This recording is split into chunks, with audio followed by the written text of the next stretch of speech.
Hi. Okay, welcome to the second section or page 2 of your 7th grade assessment part 1. Here we go. Is DACA good or bad for America? Directions. The purpose of this assessment is to measure your ability to analyze primary and secondary source documents. The topic of this test is DACA, or Deferred Action on Childhood Arrivals. This is not about testing your knowledge of DACA. It's about testing your ability to analyze sources about DACA. Read the background information on DACA below. Read before you start. What is DACA? DACA, or Deferred Action on Childhood Arrivals, is a policy started by President Barack Obama. President Obama started DACA in 2012 to protect young undocumented people from deportation and allow them to have a job. Undocumented people are people living in a country without legal documentation or permission from the government to live there. These young undocumented people are called dreamers. Because the dreamers have no documentation, they can't qualify for student loans and many high-paying jobs. DACA isn't for every undocumented immigrant. It is only for young, undocumented immigrants who were brought to this country or came to this country when they were children. People have to apply for it, and they can only get protections if they are under 31 years old, came to the United States before they turned 16, and have lived in this country for at least 7 years. Scroll down. Source A. Story of Alejandra Gonzalez, a recipient of DACA protections and student at Alverno College in Milwaukee, 2018. I was 12 years old when I found out I was undocumented. And when I found out I couldn't be a teacher like I always wanted to, because without the proper documentation, I couldn't receive grants and loans to afford a higher education, like college. I had to settle for jobs that didn't allow me to use my full potential because I didn't have a social security number. And it was then that I started to live a life full of anxiety, stress, and depression because of the uncertainty of my future and the threat of deportation. DACA was an instant relief from that. Since DACA, I have been able to acquire or get the funds to go back to school. My plans after graduating from Alverno College consist of making healthcare accessible or available to all and giving back to the community that I love so much. There are dreamers that have become lawyers, doctors, police officers, and small business owners thanks to DACA, and their career choices benefit the country as a whole, or do positive for the country as a whole. We are a group of hard-working individuals who just want the opportunity at a better life. My parents' choice to smuggle me across the border was irresponsible, but I understand why they did it. Our home country is being terrorized by poverty and drug cartels, and I can't imagine what my life would have been like if we would have stayed. I am grateful for all the privileges the United States has granted me, and while DACA is just a temporary fix to our immigration policy, it is one that provides a pathway to success for millions of dreamers in the country. If we are to lose DACA, I hope that President Trump creates a reform that assures the well-being of dreamers. But If it doesn't, I know that our will to keep fighting and progressing won't end. With or without DACA, my future doesn't feel uncertain anymore. I will continue to pursue my goal of making healthcare accessible or available to all. We aren't asking for a handout. We are asking for the same opportunities to succeed in the country we call home.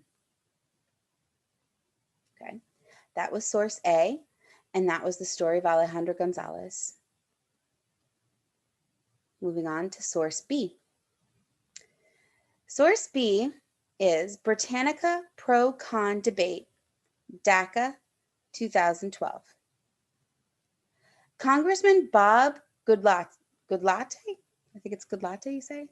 A Republican from Virginia, that's how we read RVA is Republican from Virginia, said that DACA encouraged more illegal immigration and contributed to an increase of unaccompanied minors and families looking to enter the U.S. illegally. According to Carl Eschbach, PhD, DACA will increase the undocumented population because those who don't yet meet the requirements for DACA will stay in the hopes of qualifying eventually, and more people will immigrate assuming coverage by DACA or a similar program.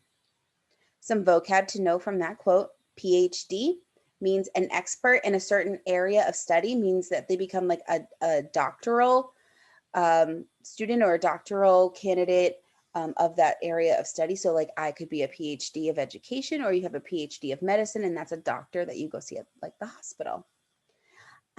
Qualifying means getting DACA, assuming, thinking they will get it.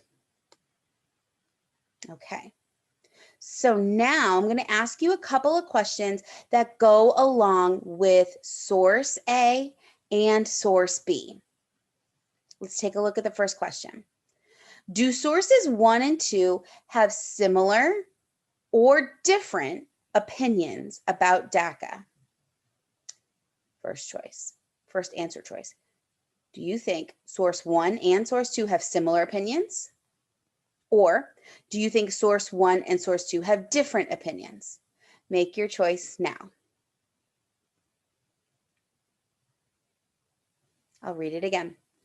Do sources 1 and 2 have similar or different opinions about DACA? So do you think source 1 and 2 have similar opinions, or do you think source 1 and 2 have different opinions? Make your choice now. I'll wait.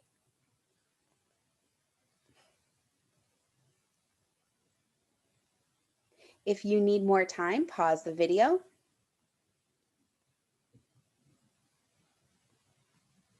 Moving on to the next question. Again, this question goes with source A and source B. Briefly support your answer with information from both sources. So what this is asking is whatever you chose. So if you chose that you think source 1 and 2 are similar opinions, briefly support your answer with information from source A, source B. Or if you chose that you think source 1 and source 2 have different opinions, then support your answer with information from both sources. Okay? So basically, justify why you think they're similar or different right here. Please pause the video. When you are done writing, press play on the video.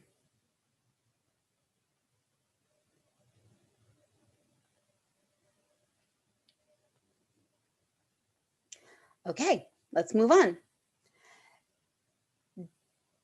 Source number 3.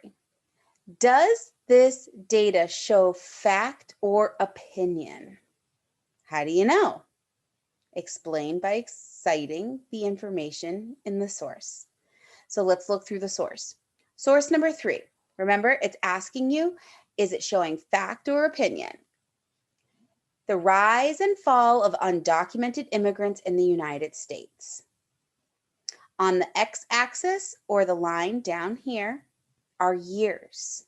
starting in the year 1990 all the way to the year 2017. On the y-axis, we see undocumented immigrants in the millions, I guess. It's not labeled, so that's what we can assume. So on the y-axis, we're seeing in millions. So it says in millions. So when it says 3.5 for 1990, that's 3.5 million, 3,500,000, 1990. 5.7 million, 1995. 8.6 million, 2000. 10.7 million, 2005. 11.1 million, maybe 2006. I wonder what happened there. 12.2 million in maybe 2007 or 8. 11.4 million in 2010. 11 million in about 2013. 10.7 million, 2015. I don't know what this dot is to. Maybe this is the 10.7. I think 11 is 2015, 10.7 is 2016, and 2017 is 10.5 million. Note, shading shows range of estimated 90% confidence intervals. Source, this is from the Pew Research Center, and it estimates based on augmented or changed U.S. Census Bureau data. So this is from the Pew Research Center. So again, the question's asking, does this data show fact or opinion? How do you know? Explain by citing the information in the source. Please type your answer here. Pause the video while you type.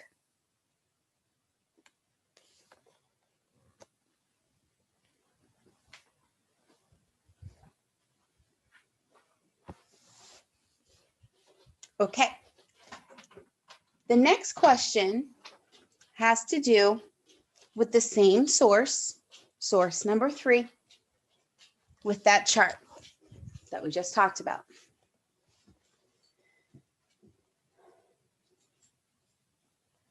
How does the evidence provided in source number 3 affect the argument made in document 2?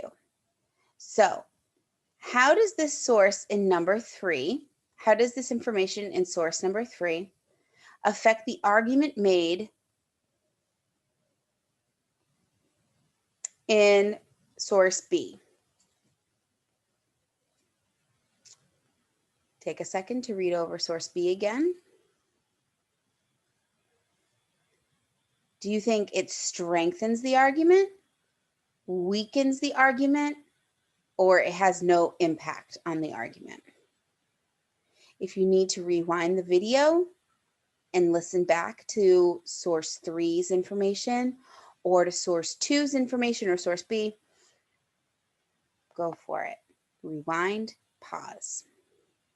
Do you think the evidence provided in source number 3 affects the argument made in document 2? Strengthens, weakens, or has no impact? Make your answer now. Press pause on the video if you need to go and investigate more. Press play when you're ready. Next question.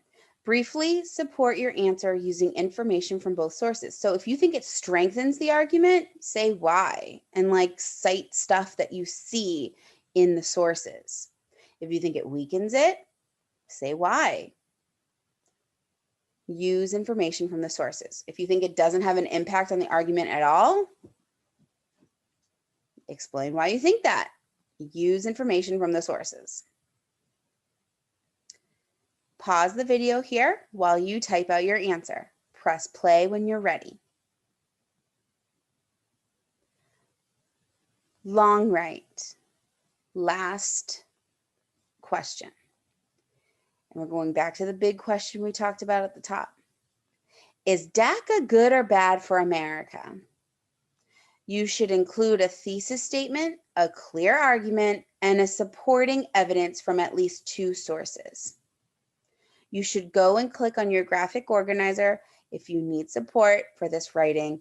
Your graphic organizer is located in the assignment your teacher gave you.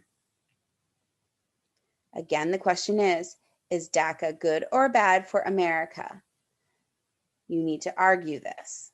Use information from the sources above to support your argument. You should have a thesis statement, a clear argument, and supporting evidence from at least 2 sources. Use your graphic organizer. Good luck.